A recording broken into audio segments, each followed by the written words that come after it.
नमस्कार दोस्तों, स्वागत है आपका आपके अपने यूट्यूब चैनल मनअप स्टोरीज में। दोस्त एक छोटी सी कहानी है और ये कहानी ऐसी है कि हर किसी के लाइफ में थोड़ी बहुत तो घटी ही होगी, ज़्यादा नहीं कहूँ तो अगर आप कमेंट करके अपने बारे में कुछ कहना चाहें तो ज़रूर कहिएगा और इस कहानी पे भी कमेंट करके बताइएगा कहानी आपको कैसी लगी।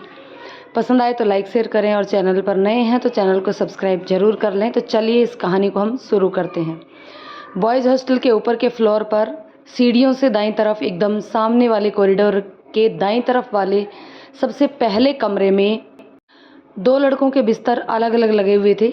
उनमें से एक दुबला पतला लड़का जो लाल टी शर्ट और नीले लोअर पहने हुए था, जिसने मोटे फ्रेम का चश्मा पहन रखा था और पेट के बल लेटा हुआ वह लड़का दोनों हाथों से मोबाइल पकड़कर ध्यान से उसकी स्क्रीन को घूर रहा था।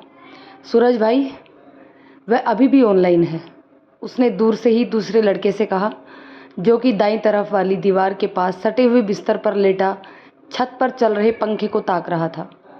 उसका रंग हल्का सांवला था, शरीर से हष्ट पुष्ट, बाल एकदम सलीके से छोटे छोटे कटे हुए। उसने सफ़ेद शर्ट और काला पजामा पहन रखा था। उसके चेहरे पर पहले से ही परेशानी झलक रही थी, लेकिन उस लड़के के इतना कहते ही उसने झट से बिस्तर के किनारे पड़े अपने फ़ोन को हाथ में लिया और व्हाट्सएप खोला। अपने सभी कॉन्टैक्ट्स में निम्मी के कॉन्टैक्ट्स के ऊपर क्लिक करके उसने व्यक्तिगत चैट में गया तो उसकी आंखें खुली की खुली रह गई और दिल तेज़ी से धड़क उठा। ऊपर ऑनलाइन लिखा आ रहा था, इतनी देर से किससे बातें कर रही है ये यार चिराग? उसने बुझी सी आवाज़ में परेशान होकर कहा। चिराग ने अपना चश्मा संभाल कर सूरज की तरफ देखते हुए कहा, तू समझ जाना है भाई, मुझे तो लग रहा है कि इसका मन भर गया अब तुझसे। सूरज ने उसकी बात सुनकर कहा, पागल है क्या? कोई परेशानी होगी वरना वो ऑनलाइन हो और मुझसे बात ना करे? ऐसा आज से पहले तो कभी भी नहीं हुआ। तूने खुद ही तो कहा था कि 2-3 दिन से वो तुझसे कॉल पर अच्छे से बातें नहीं कर रही, क्लास में भी कटी कटी सी रहती है। अब इसका क्या मतलब निकाला जाए? मुझे तो लगता है कि लड़की डबल गेम खेल रही है भाई। ओह, तमीज़ से बात कर, सूरज ने चिराग की तरफ गुस्से से देखते हुए कहा। अब मुझ पर चिल्लाने से क्या होगा भाई? अपनी गर्लफ्रेंड का गुस्सा मुझ पर क्यों निकाल रहा है? मैं पूछता हूँ उससे कि कहाँ इतनी बिजी है इतने समय से। कहते हुए सूरज बिस्तर पर बैठ गया और कुछ टाइप करने लगा। इतने में चिराग ने कहा, ना ना, ये गलती मत करना, ये लड़कियाँ बहुत चालाक होती हैं। अभी नेट ऑफ करके बैठ जाएगी और फिर बाद में कहेगी मैं तो अपने दोस्त से टीचर के सवालों वाला PDF मांग रही थी असाइनमेंट करने के लिए। अभी बस देख कि वो और कब तक ऑनलाइन रहती है। सूरज निमिकी का चैट बॉक्स खोल कर देखता है। ऊपर ऑनलाइन लिखा देखकर उसके शरीर में चींटियाँ सी रेंग रही थी, दिमाग में घंटियाँ सी बज रही थी। लगभग 15 मिनट के बाद उसकी चैट के ऊपर आता ऑनलाइन गायब हो गया। सूरज ने गहरी सांस लेकर कहा, अब गई ऑफलाइन, तुझे गुड नाइट बोले बिना? चिराग ने त्योरियां चढ़ाकर बोला, ये तो वाकई अजीब है, वरना 11 बजे के बाद तुम लोग 5-10 मिनट बातें करने के बाद ही पढ़ने या सोने जाते थे, और आखिर ये 10 से 11:30 तक किसके साथ बातें कर रही थी? सूरज चुप रहा, कुछ नहीं बोला। चिराग ने आगे कहा, अब तू क्यों इतना परेशान हो रहा है? अरे ये सब लड़कियां ऐसी ही होती हैं। विपुल के केस के बारे में नहीं सुना क्या तूने? कितना उदास रहता है प्रीति के से ब्रेकअप के बाद। और वो प्रीति अपने नए बॉयफ्रेंड सौरभ के साथ पूरे कैंपस का चक्कर लगाती है शाम को। एक रिलेशनशिप से बोर बहुत जल्दी हो जाती हैं ये लड़कियां, मन बहुत चंचल हो जाता है। सूरज ने कुछ सोचकर कहा, विपुल और प्रीति को देखकर तो सच में ऐसा ही कभी लगा ही नहीं कि उनका ब्रेकअप भी हो सकता है। यह खबर तो वास्तव में एक झटका थी, लेकिन ऐसा हुआ कैसे था? कुछ नहीं, बस झगड़े होने लग गए थे। फिर बंदी ने बात करना कम कर दिया। जब मिलाओ तो बिजी आ जाता था। व्हाट्सएप पर ऑनलाइन रहती थी, लेकिन उसे मैसेज नहीं करती थी। विपुल भाई को लगा कि अभी नाराज़ है, मान जाएगी, लेकिन फिर एक दिन उसे कॉल करके अपने हॉस्टल के बाहर बुलाया और बोली कि अब शायद हमें इस रिश्ते से बाहर हो जाना चाहिए, गुड बाय। बस विपुल भाई रोते रोते हॉस्टल आए और उस दिन खूब बियर पीकर अरिजीत सिंह के गाने सुनते सुनते सो गए। उस दिन के बाद से हंसना ही भूल गया लड़का। सूरज यह सुनकर खामोश रहा। चिराग ने उसकी तरफ देखकर कहा, तेरा निम्मी से किसी बात को लेकर झगड़ा हुआ है क्या हाल फिलहाल में? नहीं तो, सूरज बोला। ऐसा तो कुछ भी नहीं हुआ। 2-3 दिन से उसके इस बर्ताव की वजह क्या है, ये मुझे सच में समझ में नहीं आ रहा। मैं बात करूँगा उससे इस बारे में। अच्छा, बात करेगा? और क्या पूछेगा? चिराग ने मुस्कुराकर पूछा। यही कि मुझे 2-3 दिन से लगातार इग्नोर क्यों कर रही है, और तुझे लगता है कि तुझे सीधा जवाब मिलेगा? चिराग ने उसे कनखियों से देखते हुए कहा। क्या मतलब? मतलब ये कि अगर जिस चीज़ का तुझे डर है, अगर वो सच भी हुई, मैडम का तुझसे मोहभंग भी हो गया, तो वो इस बात को तुझे सीधे सीधे तो नहीं बताएगी। बात को इधर उधर घुमाकर टालने की कोशिश करेगी। बोलेगी, अरे तुम तो बेकार में ही शक करते हो, मैं बिजी थी, फलाना ढिमका। तब क्या करोगे आप जनाब? पता लगाने का कोई तरीका तो है नहीं मेरे पास, आपके पास। तो अब मैं क्या करूं? सूरज ने बुझी हुई सी आवाज़ में पूछा। चिराग ने अपने बिस्तर से खड़े होकर कहा, मेरे शेरा, लड़की तुझे छोड़ेगी तो विपुल की तरह 4 जगह तेरा मजाक बनेगा। लोग तुझे तेरे पीठ के पीछे मजनू, देवदास, न जाने क्या क्या कहकर बुलाएंगे। वो तुझे छोड़े इससे पहले ही तू उसे छोड़ दे। क्या? सूरज चौंक कर अपने बिस्तर से खड़ा हुआ और बोला, ये क्या बोल रहा है तू? मैं उससे बहुत प्यार करता हूँ यार, तू तो जानता ही है, फिर ऐसा क्यों कह रहा है? अरे आज के ज़माने में तू कहाँ से पैदा हो गया रे सात्विक पुरुष? प्यार की परिभाषा बदल चुकी है। अब लोग वैलेंटाइन डे पर आई लव यू बोलकर कुछ दिन साथ रहते हैं, फिर कुछ महीने बाद एक दूसरे से बोर होकर अलग हो जाते हैं। आज के ज़माने में 80 और 90 के दशक की तरह एक के साथ ही ज़िंदगी गुजर बसर करने का सपना देखोगे न लल्ला तो ठोकर ही खाओगे। सूरज को कुछ समझ में नहीं आ रहा था। वह दाएं हाथ से अपने माथे को मसलने लगा तो चिराग उसके पास आकर बोला, तू हट्टा कट्टा हैंडसम लड़का है यार, पढ़ाई में भी तू अच्छा ही है, प्लेसमेंट भी हो गई है, तेरे जीवन में कोई लड़कियों की कमी थोड़ी नहीं हो जाएगी अगर उसे छोड़ देगा तो। बात वो नहीं है यार, मैं एक सीरियस रिलेशनशिप चाहता था। मुझे क्या ये बात नहीं पता है कि आजकल कमिटमेंट वाले रिश्ते भी कितने दिन टिकते हैं, लेकिन मुझे निम्मी अलग लगी थी बाकी सबसे। सबको अपनी प्रेमिका बाकी सब लड़कियों से अलग ही लगती है मेरे भाई। फिर पता चलता है कि उनकी स्पेशल गर्ल परसों पानीपुरी के ठेले पर किसी और लड़के के हाथों से बड़े प्यार से पानीपुरी खा रही थी। चिराग की बातें सूरज के दिल में कांटे की तरह चुभ रही थी, लेकिन वो मुट्ठी भींचकर शांत खड़ा रहा। रात को सूरज को ठीक से नींद नहीं आ रही थी। वह अपने बिस्तर पर लेटा करवटें बदल रहा था। अचानक से वह बिस्तर से उठा। कमरे में घुप घुप अंधेरा था। उसे प्यास लग रही थी। वह चप्पल पहनकर कमरे से बाहर निकला। कॉरिडोर के अंत में दाईं ओर वाटर कूलर लगा हुआ था। वाटर कूलर के पास जाकर उसने अपने मुंह को हल्का सा झुकाया और पानी पिया। उसके मन में अभी भी हलचल मची हुई थी। वह अपने फ्लोर की एक और कॉमन बालकनी के पास जाकर खड़ा हो गया। सामने दूर तक फैला हुआ ग्राउंड था, जिसके अंतिम छोर पर गर्ल्स हॉस्टल दिखाई देता था। रात का वक्त होने के कारण ग्राउंड में ज़्यादा भीड़ नहीं दिख रही थी। बस जिन लड़के लड़कियों को नींद नहीं आ रही थी वे घास पर बैठे आराम से गप्पे मार रहे थे। सूरज उन सभी को गौर से देख रहा था कि अचानक से उसकी नज़रें थोड़ी दूर जाकर ठिठक गई। एक स्ट्रीट लैंप के नीचे एक लड़का और लड़की कुछ ज़्यादा ही करीब खड़े होकर आपस में हंसते खिलखिलाते बातें कर रहे थे। लड़की ने गुलाबी रंग का टॉप और ग्रे कलर का लोअर पहना हुआ था। लड़का भी पीली टी शर्ट और जींस में था। सूरज ने उन दोनों को थोड़ा गौर से देखने का प्रयास किया। लड़की अब उसे स्पष्ट रूप से दिखाई दे रही थी। छरहरी काया, गेहुआ रंग वाली उस लड़की की बड़ी बड़ी आंखें उसके हल्के अंडाकार चेहरे पर बहुत जच रही थी। उसके बाल पीछे से खुले हुए। सूरज का दिल धक से बज उठा। उसके मुंह से अनायास ही निकला, निम्मी यहाँ इस लड़के के साथ इस वक्त ग्राउंड में क्या कर रही है? अचानक उस लड़के ने निम्मी के बाएं हाथ को अपने हाथ में लिया और थोड़ा करीब आकर बात करने लगा।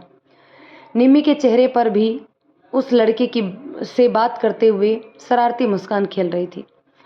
सूरज से बिल्कुल भी नहीं रहा गया और उसने तुरंत अपनी जेब से मोबाइल निकाला और निम्मी को कॉल किया। निम्मी का ध्यान एकदम से भंग हुआ।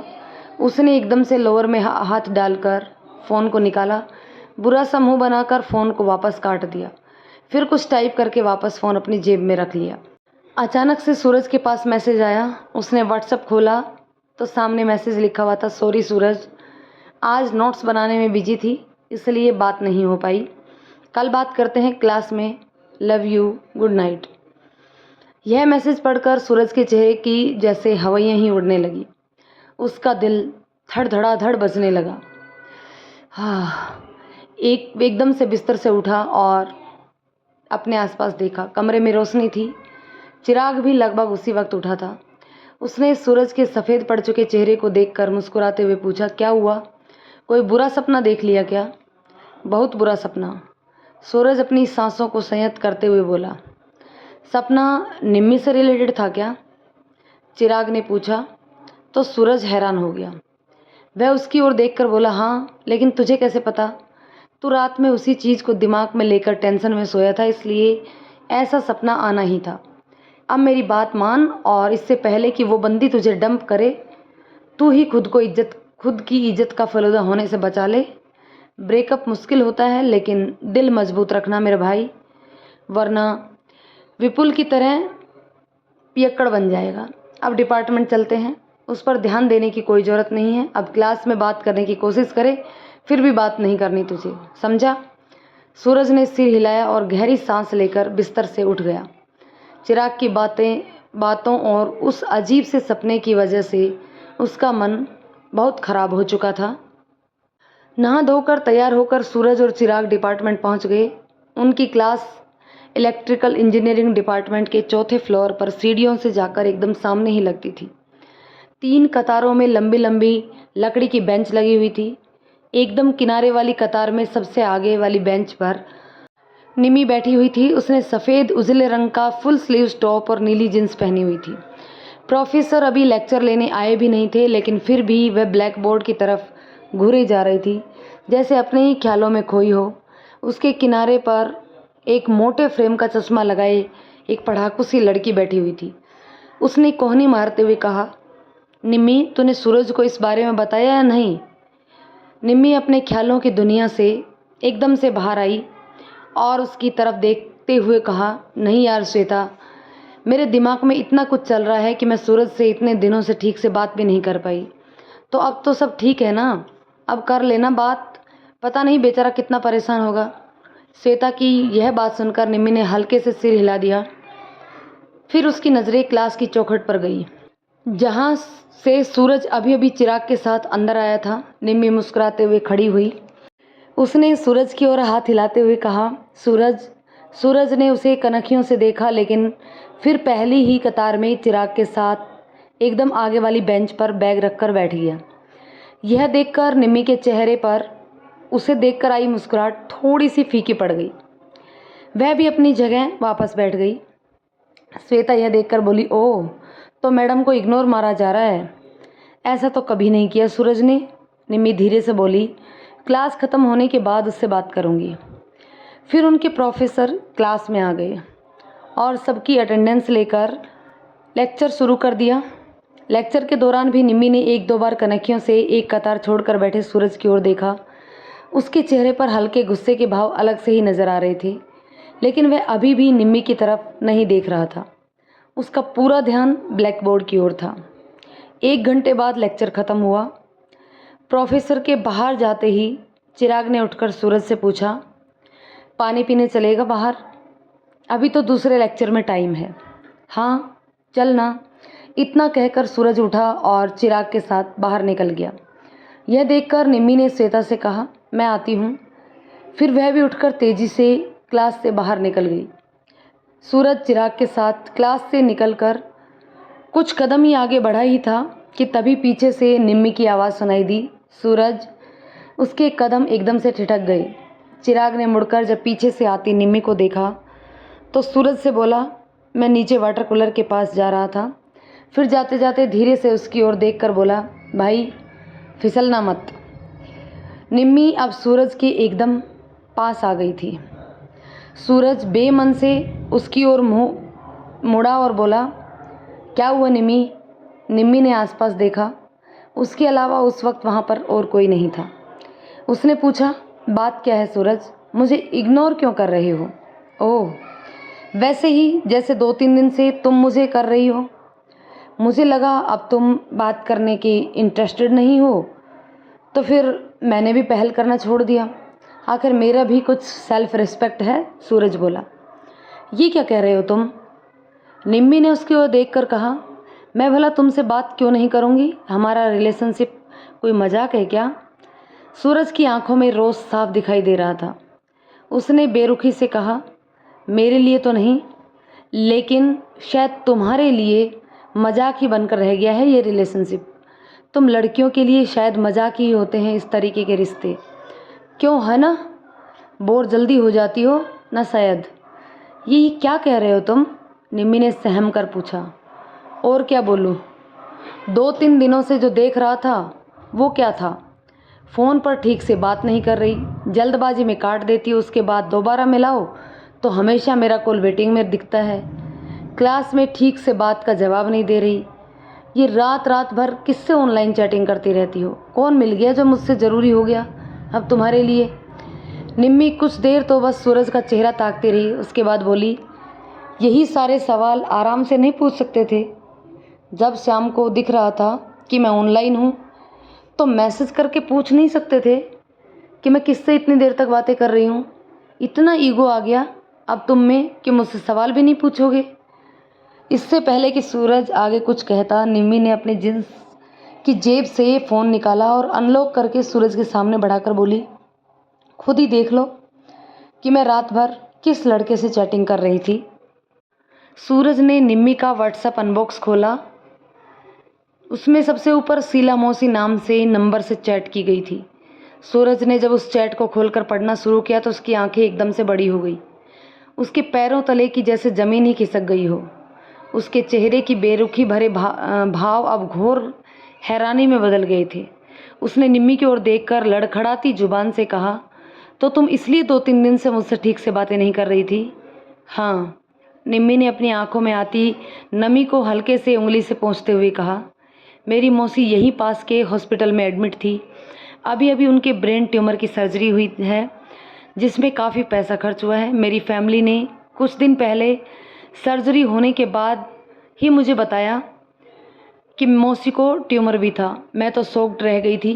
तब से मैं लगातार उनके कांटेक्ट में बनी हुई थी। मेरी लगातार मम्मी पापा और घर के बाकी लोगों से इसी बारे में बात हो रही थी कि पैसे का इंतज़ाम कैसे किया, क्योंकि सब वही हॉस्पिटल के आसपास ही मौजूद थे। अब वे पूरी तरह से ठीक हैं और आज डिस्चार्ज होने वाली हैं। ओह, तो तुम क्लास में इसलिए परेशान रहती थी? लेकिन अगर यही बात थी तो तुमने मुझसे बताया क्यों नहीं? मुझसे अपनी परेशानी शेयर क्यों नहीं की? यह पूछते समय सूरज की आवाज़ से सारा गुस्सा गायब हो चुका था। एक बार बात खुद सोच कर देखो, जब मुझे खुद कुछ दिनों पहले ही इस इंसिडेंट के बारे में पता चला तो सारी बातें जाने बिना तुम्हें भी क्या बताती। हाँ, मैं मानती हूँ कि मेरा इतनी गलती थी कि मैंने तुरंत पता चलते ही तुमको नहीं बताया, लेकिन आज मैं तुमसे सारी बातें खुद ही शेयर करने वाली थी। मुझे क्या पता था कि तुम अपने दिमाग में ये फितूर पाल लोगे कि मेरी अब इस रिलेशनशिप में इंटरेस्ट नहीं रहा, मैं तुम्हें छोड़कर किसी और से बात करने लगी हूँ। सूरज ने कुछ नहीं कहा, बस आंखें नीची करके खड़ा रहा। निम्मी ने उसके दोनों हाथों को अपने हाथों में लेकर कहा, सच बताओ सूरज, क्यों आया ये तुम्हारे दिमाग में कि तुम्हारे अलावा मैं किसी और के बारे में सोच भी सकती हूँ? हमारा प्यार मेरे लिए मजाक नहीं है। इनफैक्ट ग्रेजुएशन ख़त्म होते ही मैं मम्मी पापा से इस बारे में बात भी करने वाली थी। मेरी गलती है कि मैंने तुमसे इस परेशानी को शेयर नहीं किया। तो आज तुम ही पूछ लेते कि इतने दिन ठीक से बातचीत ना करने की वजह क्या थी। आई एम सॉरी निमी, जो मैंने तुम्हारे बारे में ऐसा सोचा, मेरा दिमाग सच में ख़राब हो चुका था।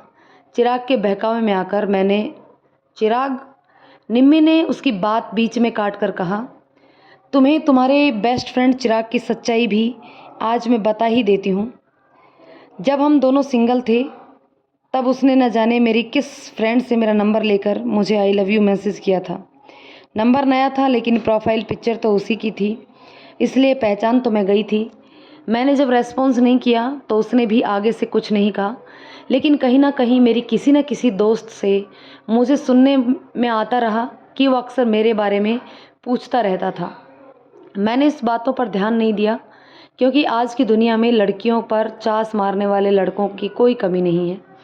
यह सुनकर सूरज का माथा ठनका। उसने पूछा, क्या? अगर ऐसी बात थी तो तुमने मुझे पहले क्यों नहीं बताया?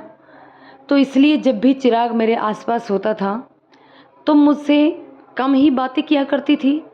हाँ, मैं नहीं चाहती थी कि मेरी वजह से तुम्हारी और उसकी दोस्ती खराब हो, इसलिए आज तक कुछ नहीं कहा। उसने भी मुझे बाद में ज़्यादा परेशान नहीं किया था, लेकिन आज मुझे पता चला कि वो तुम्हें मेरे खिलाफ भड़का रहा है। शायद उसे लग रहा होगा कि तुम्हारे और मेरे ब्रेकअप के बाद उसका और मेरा कोई चांस हो सकता है। मुझे दुख बस इस बात का है कि तुमने मुझसे कोई सवाल पूछने की बजाय सीधे मुझ पर इतना गुस्सा किया। क्या हमारा रिश्ता इतना कमज़ोर है कि कल को कोई कुछ भी बोल देगा और तुम उसके बहकावे में आकर मुझसे बात करना बंद कर दोगे? बोलो सूरज। सॉरी यार निमी। सूरज ने मुस्कुराकर उसके कंधे पर हाथ रखकर कहा, मैं मानता हूँ कि मुझसे गलती हुई है। आगे से मैं कभी किसी के बहकावे में नहीं आऊँगा, और कोई भी बात मुझे खटकेगी तो पहले तुमसे क्लियर करूँगा। तुम्हारे लिए अपना बर्ताव थोड़ा तो बदल ही सकता हूँ, क्योंकि मैं तुम्हारी आंखों में आंसू नहीं देख सकता, अपनी वजह से तो बिल्कुल भी नहीं। लड़कियाँ हो या लड़के, दोनों तरफ ही ऐसे लोग होते हैं जो 2-4 महीने में किसी भी रिलेशनशिप के से ऊब कर नया खोजने लगते हैं, और ऐसे भी जो गंभीरता और सोच समझ के साथ एक रिश्ते को आगे ले जाने का दम रखते हैं। सिर्फ कुछ लड़कियों का या लड़कों का उदाहरण लेकर अगर तुम सभी लड़कियों या लड़कों को एक ही नज़र से देखने लगोगे तो यह उन लोगों के साथ अन्याय होगा जो एक रिश्ते में पूरी गंभीरता के साथ कमिटेड होते हैं। मैं मानता हूँ कि सभी को एक ही चश्मे में देखना निहायत ही बेवकूफ़ी वाला काम है। मुझे समझना चाहिए था कि मेरा एक बेवकूफ़ी भरा इल्ज़ाम तुम्हें कितना दुख पहुंचा सकता है।